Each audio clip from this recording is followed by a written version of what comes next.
Boa tarde, caros alunas, acadêmicos da Letras. Aqui quem fala é a professora Rosana Campos. Eu quero dar uma boa tarde em nome da instituição Investe, do nosso coordenador Maurício, e estamos adentrando a aula de Literatura Brasileira 1.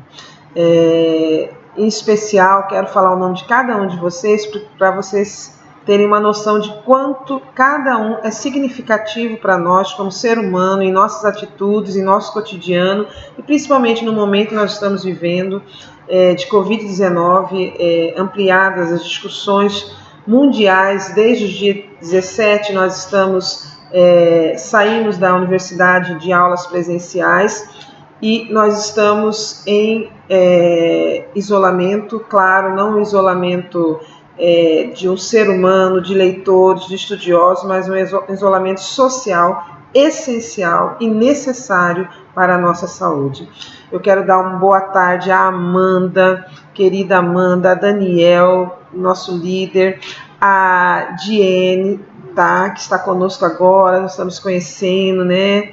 Jennifer, Dionísia, querida, Elaine, que nós estamos nos conhecendo esse ano, Evelyn, né, nossa maravilhosa contadora, leitora, letras, Fernanda, também querida nossa, Ingrid, super querida, Isabelle, né, nos e-mails, enfim, Larissa, nós estamos conhecendo agora, Lucas, nosso poeta, está conosco também há pouco tempo, Martino, né, como você está, Martino, estamos também em conjunto com você, nosso aluno querido Matheus, Simone, Valdete, nossa querida Valdete, e Verônica, e em especial também nossa querida Viviane. Uma boa tarde em meu nome, nominalizando cada um de vocês, para vocês terem uma noção de quanto vocês são significativos como seres humanos dentro da área de humanidades. Letras é humanidades. A literatura nossa só é atravessada, só se atravessa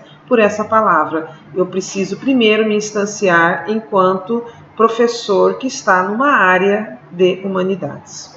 Bom, só para a gente retomar o nosso diálogo, nós estivemos em diálogo no Hangout, né, com alguns, e muitos estão nas atividades no e-mail e alguns adentrando nesse momento. O que eu quero mostrar para vocês, o que está aí, é que todos observem o texto nosso do Denis Leandro Francisco, comentando um pouco do Antônio Lobo Antunes, Que Farei Quando Tudo Arde, que é um romance da nossa literatura contemporânea. Esse texto do Denis Leandro Francisco, da Universidade Federal de Minas Gerais, o FMG, está disponível na nossa plataforma EnSync, da nossa instituição Investe, e cada um pode ter acesso tranquilamente a ele lá para fazer a leitura. Primeiramente, o que é para fazer com esse texto? A priori, nós vamos lê-lo, né? Essa é a função primordial desse texto. Eu quero que vocês se instanciem no absorver dessa leitura, verificar o que o Denis Leandro Francisco escreve sobre Antônio Lobo Antunes, sobre o romance Que Farei Quando Tudo Arde. Prioritariamente, essas 4 pagininhas são um exemplo de escrita e para vocês um exemplo leiturístico de como eu faço um breve comentário ou como eu adentro numa análise de um romance, de um comentário literário de uma obra literária. Enquanto aluno leitor, enquanto aluno das letras, eu preciso ter essa concepção de estudo, de ensino e de análise. Bom, esse texto eu não vou me deter muito nele, porque nós vamos retomá-lo. Eu quero primeiramente que vocês olhem, verifiquem e façam uma leitura.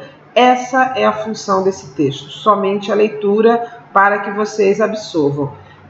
Quem é Antunes? Que romance é esse que nos traz sobre as identidades ou a tal identidade? Antônio Lobo Antunes, né, como bem dito aqui no início do romance, né, resume seu 15º romance, Que Farei Quando Tudo Arde, né, publicado em 2001 em Portugal, e ele diz nesse romance sobre situações e personagens múltiplos e vários, intrincados em situações que nós vamos dialogar um pouquinho com essa situação da literatura contemporânea com o que nós estamos vendo nesse momento, fazendo um aporte, uma visita lá no que eu já vou adentrar, que é o barroco.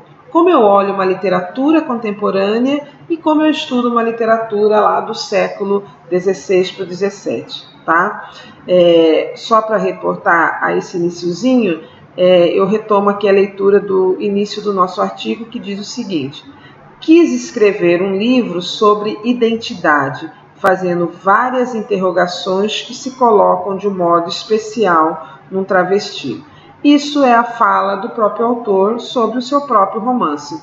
Aí ele diz lá, o romance, né, conta a conturbada história da personagem narradora, né, Paulo, atravessada por uma infância caótica, marcada pela indiferença paterna, pela dor, pela revolta a perceber-se filho de um pai, aspas, desajustado, fecha aspas, a este papel. Filho de um palhaço, como ele próprio afirma, sempre a remexer estojos e frascos de silicone, atormentado por uma sexualidade imprecisa e de uma mãe ausente, aprisionada pela memória de um marido que nunca teve.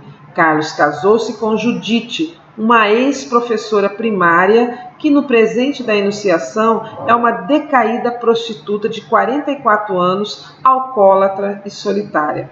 Bom, só isso já daria para a gente enumerar diversas situações do que compõem quadros e personagens dentro da nossa literatura. Mas mais do que isso, eu quero que vocês leiam, né, essa pequena escrita de 4 páginas, com um olhar de curiosidade, com um olhar de como eu leio um romance e como eu instancio um falar sobre esse romance, por escrito. Isso é uma pequena análise. Essa é a função desse texto, ok? E principalmente quando vocês forem, mesmo que a gente não tenha lido esse romance, a chamada que eu dou para vocês aí é o seguinte: o momento que nós vivemos no mundo, um momento de pandemia, de situações que nós nunca tínhamos visto em momento anterior na nossa historicidade, e o quanto uma pergunta que eu vou fazer para vocês agora invoca ao aluno de letras. Qual é a relação da literatura e da leitura com a nossa realidade? Quando nós lemos um texto desse, quando nós nos aproximamos de um autor, de um romance que tem personagens em desajuste, em situações de colisão, em situações de decaídos, de enfraquecimento, nós vemos que a composição literária, ela remete a uma composição da realidade. A nossa realidade, ela é feita de situações que caminham para a literatura. Isso é muito significativo para nós. Qual é a função das letras? Qual é a função da literatura? Nosso entendimento de mundo, nossa complexidade de mundo, ela é avivada, ela é preenchida, ela é permeada por situações que os nossos romances muito bem aportam. Então, eu acredito que responder a essa questão, o que é que a literatura tem de cola, o que é que a literatura tem de imbricação com o nosso mundo, com a nossa contemporaneidade, por aí a gente já pode ver quanto de riqueza ela existe. Bom, retomando com vocês um segundo momento nosso aqui, eu tenho também já falado para vocês há alguns dias a respeito do barroco, né? O que é esse barroco? Como é que nós vamos nos aportar de um Gregório de Matos, o Boca do Inferno, que vocês também têm mandado os resumos comentando. Bom, o barroco, enquanto movimento histórico, cultural, literário, mais do que isso, a gente tem que começar com aportes da questão histórica, né? A Igreja, a gente pensa em barroco, a gente pensa em catolicismo e reforma e contra-reforma. Era um mundo numa época que a gente vivia em 1540, até 1600, numa condição que a Igreja, os Estados católicos, essa dimensão se fazia completamente presente na Península Ibérica, né? Enfim, desenvolvendo-se num movimento chamado contra-reforma, como a gente coloca aqui, né? E, claro, tudo isso ativando e se manifestando na cultura, na literatura, enfim, todo esse cunho religioso estava completamente remetendo ao que nós escrevemos, ao que nós produzimos, ao que nós instanciamos como literário e cultural. Que clima a gente pode ter e imaginar e dimensionar que estava tendo nessa condição de contra-reforma, de catolicismo e toda essa dimensão da Igreja Católica? É claro que a gente pensa em austeridade e repressão, né? O Tribunal da Inquisição, enfim, todo um contexto cultural que vocês vão bem verificar. Os valores são imprescindíveis para a gente ver por essa época, valores que estão em rota de antagonismo. Ora, eu penso numa glória divina, né, teocêntrica, focada na figura de Deus. Ora, eu penso nos valores humanos. E quando há essa colisão, né, a gente pensa também em situações do antagonismo, que é peculiar ali logo depois do nosso movimento renascentista, né? As ideias antropocêntricas diz respeito ao ser humano, em contraposição às ideias teocêntricas, que eram a Idade Média, que diz respeito à visão que Deus estaria acima de tudo. Bom, retomando o nosso movimento mais precisamente literário do Barroco, o que a gente tem de mais incisivo para o que a gente chama, o que é o Barroco, seria o contraditório. O que é essa situação contraditória, né? Eu digo para vocês aqui, resulta de um movimento artístico que expressa também atitudes contraditórias, tudo que envolve uma situação do que está em face do mundo, em face a um sentimento e em face ao que está em relação a você. O contraditório se operando entre o antropocêntrico, o ser humano, e o teocêntrico, que é a visão divina. Quando isso se junta-se em um viés, em um caminho do contraditório, tá? Isso é o Barroco, né? É o céu e o pecado, é o ajuste e o desajuste, é aquilo que eu posso e aquilo que eu devo, aquilo que eu tenho condições de pensar enquanto homem e aquilo que eu tenho condições de pensar enquanto divino.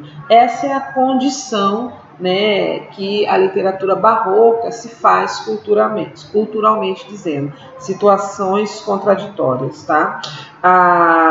Um tema que eu quero que fique muito claro para vocês, que hoje eu quero chamar a atenção aqui, do Barroco, que é muito pertinente ao que a gente está vivendo nesse momento, que é a fugacidade da vida e a instabilidade das coisas. Isso é muito caro ao Barroco. Dentro da sua lírica, dentro da sua ótica de poesia, tudo que envolve uma situação de fugacidade e também a instabilidade das coisas está para dentro do poema barroco. Gregório de Matos vai nos dizer em inúmeras condições do poema acerca dessa fugacidade.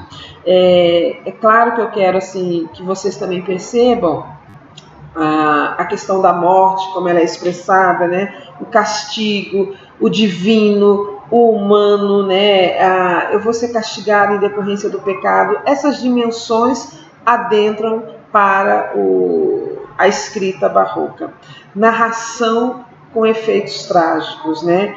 E, por fim, eu quero que vocês percebam que uma palavra muito cara para a gente, né, Martina, nos ouvindo, né, nos ajudaria bastante a explicar se estivéssemos em sala, é a questão de fronteiras. Eu, quando penso em barroco, em literatura, eu penso muito na questão de fronteiras espaciais, ideológicas, fronteiras sociais que nós vivemos, fronteiras que, à contemporaneidade, nós vivemos fronteiras de saúde, fronteiras de humanidade. Então, quando eu penso em barroco, eu também tenho que pensar que essas fronteiras foram ativadas de sobremaneira. Eu estou falando numa Península Ibérica, vocês viram Gregório de Matos, que é o assunto do nosso segundo vídeo, que está postado também no nosso portal N5 da Invest. Quem foi Gregório de Matos, assim, o tipo de poesia que ele fazia, enfim, explicado pelo professor Hansen da USP de uma maneira brilhante. E mais do que isso, dizer a finalização nossa aqui dessas fronteiras ativadas do barroco, pensando nesse tema da fugacidade e também fugacidade da vida e da instabilidade das coisas, como isso, lá posto no século XVI para o século XVII, como nós pensaríamos esse tema barroco para hoje? Fugacidade da vida. É possível pensar isso hoje, no que a gente vive? Acho que sim. Instabilidade das coisas, é possível pensar hoje sobre isso? Acredito que sim. E aí eu trago para vocês, em cima desse tema fugacidade, um pequeno trecho de um poema, um verso, 4 versinhos do poema do nosso querido Gregório de Matos, onde dizia o seguinte: ó, não aguardes que a madura idade te converta essa flor, essa beleza, em terra, em cinza, em pó, em sombra, em nada.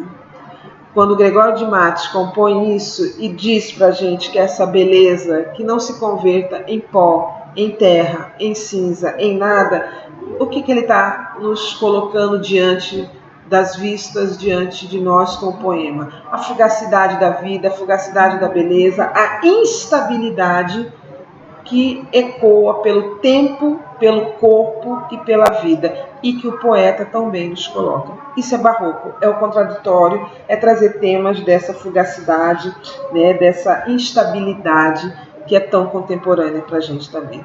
Muito obrigada, um abraço, um imenso abraço para todos vocês, assim, que vocês se protejam e fiquem em casa. Nós estamos com vocês, a Invest, o nosso coordenador Maurício e eu. Um grande, um imenso abraço a vocês.